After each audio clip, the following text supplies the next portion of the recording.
नमस्कार, हिमाचल बुलेटिन में आपका स्वागत है। आज हम बुलेटिन की शुरुआत कर रहे हैं कोरोना महामारी से संबंधित आवश्यक जानकारी के साथ। यदि आपकी आयु 45 वर्ष से अधिक है तो शीघ्र ही कोरोना से सुरक्षा के लिए टीका लगवाएं। टीकाकरण के उपरांत भी 3 बहुमूल्य नियम अवश्य अपनाएं। हमेशा मास्क पहनें, अपने हाथ साबुन और पानी से नियमित तौर पर अच्छी तरह से धोएं, दूसरों से उचित दूरी बनाकर रखें। अब पेश है आज के समाचार। मुख्यमंत्री श्री जयराम ठाकुर ने आज राजभवन में राज्यपाल श्री बंडारू दत्तात्रेय से भेंट की। ये एक शिष्टाचार भेंट थी। मुख्यमंत्री श्री जयराम ठाकुर ने आज भारतीय संविधान के निर्माता और भारत के प्रथम कानून मंत्री डॉक्टर भीमराव अंबेडकर को उनकी 130वीं जयंती पर अंबेडकर चौक पर उनकी प्रतिमा पर पुष्पांजलि अर्पित की। इस अवसर पर मुख्यमंत्री ने इलेक्ट्रॉनिक मीडिया के साथ बातचीत करते हुए कहा कि डॉक्टर अंबेडकर ने न केवल भारत के संविधान का प्रारूप तैयार किया, बल्कि गरीब, अनुसूचित जाति और समाज के अन्य पिछड़े वर्गों के विभिन्न मुद्दों को भी उठाया।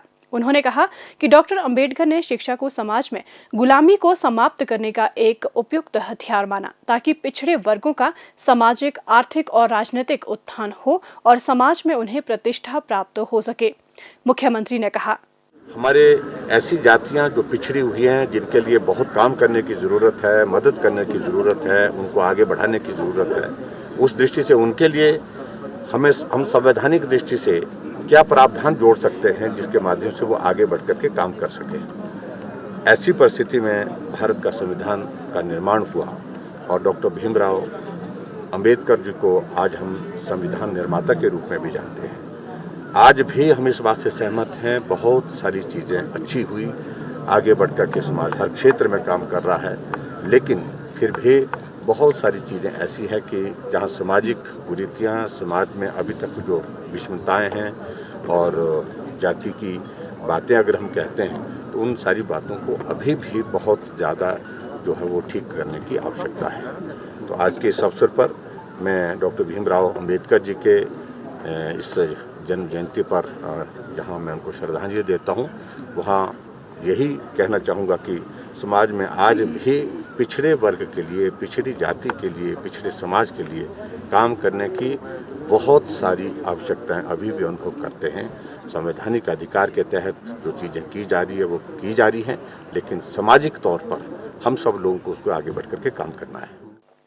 पत्रकारों द्वारा कोविड-19 से संबंधित पूछे गए प्रश्न के उत्तर में मुख्यमंत्री ने कहा, एडवाइजरी जारी की है और ख़ासतौर से जो 7 प्रदेश जहां जो है ये वायरल लोड काफ़ी हैवी है, उन प्रदेशों के, लेकिन अब हम इस बात को भी देख रहे हैं कि वो 7 प्रदेश ही नहीं रह गए हैं, बहुत सारे, अब पूरे देश भर में स्थिति लगभग एक जैसी बनती जा रही है, क्योंकि वायरस का स्प्रेड बहुत तेज़ी से हो रहा है, जो हम सब लोगों के लिए परेशानी का कारण है, चिंता का विषय है।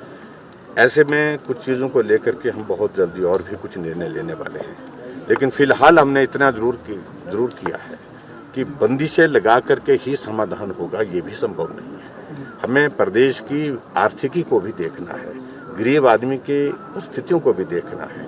एक जो है हमारी हिमाचल प्रदेश की एक बहुत बड़ी जो हमारा जो टूरिज़्म सेक्टर है, उसके जो है वो उस पर उसका प्रभाव क्या होगा, उसमें क्योंकि हज़ारों ने लाखों लोगों को रोज़गार उसके माध्यम से उपलब्ध हुआ है, उस सारी चीज़ पर भी आकलन करना, इन बातों को लेकर के विचार करेंगे। स्कूल, कॉलेज, ये सारे निर्णय हमने किए हैं, लेकिन फिर भी अभी की स्थिति में जो बहुत ज़रूरी है, जो सबसे ज़्यादा ज़रूरी है कि समाज का सहयोग जिस प्रकार से पिछले साल हमको जब कोरोना शुरू हुआ था उस वक्त जिस प्रकार से मिल रहा था हर बात को लेकर के, अभी भी मैं समाज से, अपने प्रदेश की जनता से इसी बात के लिए आग्रह करूंगा कि बिल्कुल भी इस वायरस को हल्के में ना लें।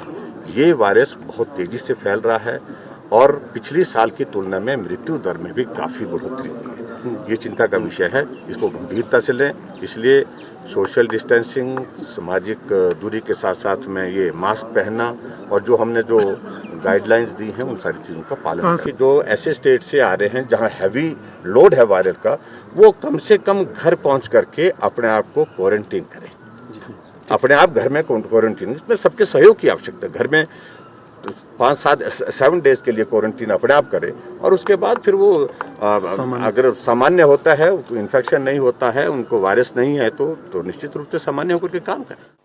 प्रदेश सरकार द्वारा कार्यान्वित की जा रही हिमाचल हेल्थ केयर योजना हिमकेयर का लाभ प्राप्त करने के लिए पात्र व्यक्ति 15 अप्रैल 2021 तक पंजीकरण अवश्य करें। हिमकेयर योजना के तहत पंजीकरण हिमाचल प्रदेश स्वास्थ्य विभाग के वेब पोर्टल www.hpsbys.in पर स्वयं अथवा लोकमित्र केंद्र या कॉमन सर्विस सेंटर के माध्यम से 50 रुपये का शुल्क अदा कर भी किया जा सकता है। हिमकेयर योजना के तहत पंजीकरण करवाने के लिए Aadhaar card, ration card, mobile number और श्रेणी के प्रमाण की आवश्यकता होती है। स्वास्थ्य एवं परिवार कल्याण विभाग द्वारा दोपहर 2 बजे तक जारी बुलेटिन के अनुसार प्रदेश में कोरोना संक्रमण की जांच के लिए आज 4,209 लोगों के सैंपल लिए गए, जिनमें से 26 लोगों की रिपोर्ट नेगेटिव पाई गई है, जबकि 4,183 लोगों की रिपोर्ट आना बाकी है। अभी तक 13,51,739 लोगों की जांच की जा चुकी है, जिनमें से 12,75,031 सैंपल की जांच नेगेटिव पाई गई है। प्रदेश में कुल 71,767 लोगों में कोरोना वायरस के संक्रमण की पुष्टि हुई है, जिनमें से 64,193 लोग इस बीमारी से ठीक हो चुके हैं और 6,407 व्यक्ति उपचाराधीन हैं।